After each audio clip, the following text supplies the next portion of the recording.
Hey guys, இன்றைக்கி நம்ம பார்க்க போகிறது மீதமான சாப்பாடில் எப்படி பக்கோடா பண்ணலாங்கிறது பார்க்கலாம். ஸோ இதுக்கு தேவையான பொருட்கள் 2 கப் சாதம், 1 கேரட், 1 ஆனியன், ஒரு சின்ன சைஸ் ஜிஞ்சர், 2 பச்சை மிளகா, கொஞ்சம் கறிவேப்பிலை, 1/2 கிளாஸ் கடலை மாவு, தேவையான அளவு உப்பு, pepper powder, chilli powder, turmeric, அப்புறம் கொஞ்சம் பெருங்காயம். ஸோ எப்படி பண்ணலாங்கிறத பார்த்துடலாம். முதல்ல ஒரு பவுலில் சாதத்தை போட்டு நல்லா பிசைஞ்சு விட்டுருங்க.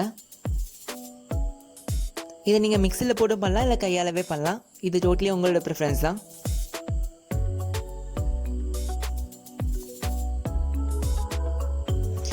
அப்புறம் நம்ம ஆட் பண்ண போகிறது நம்ம பொடியை நறுக்கி வச்ச வெஜிடபிள்ஸ்.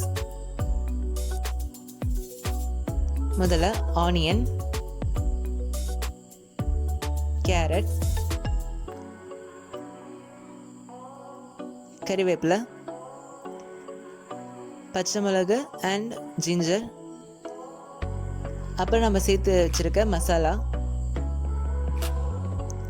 1/2 கிளாஸ் கடலை மாவு. இதையும் நல்லா போட்டு நல்லா பிசைஞ்சு விட்டுடலாம்.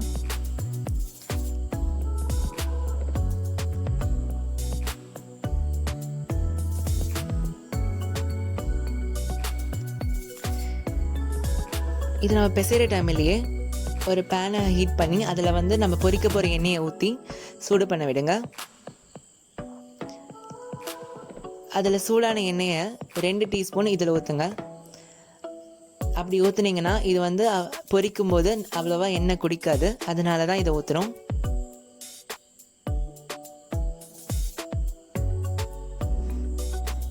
இது போல் நீங்கள் எது ஃப்ரை பண்ணுறதா இருந்தாலும் இந்த மாதிரி ஒரு டெக்னிக்கை நீங்கள் யூஸ் பண்ணிங்கன்னா எண்ணெய் அவ்வளோவா குடிக்காது. ஸோ நல்லா ஹீட்டான ஒரு ஆயிலில் இதை உங்களுக்கு பிடிச்ச ஷேப்பில் நீங்கள் போட்டு எடுத்துக்கலாம். மீடியம் ஃப்ளேமில் போட்டு பொரிச்சிடுங்க. ஒரு சைடு ஆன உடனே அதை திருப்பி போடுங்க.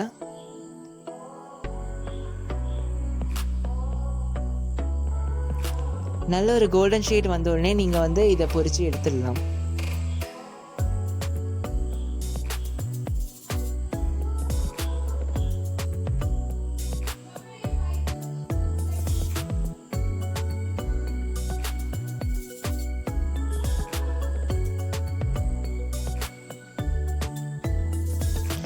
பார்த்தீங்களா, இது போல் ஒரு கோல்டன் ஷேப் வந்த உடனே நீங்கள் பொரிச்சு எடுத்துடலாம்.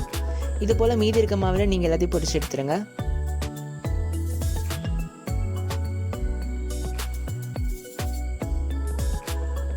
இதோ நம்மளோட டேஸ்டியான மீதமான சாப்பாடில் ரெடியான பக்கோடா ரெடி.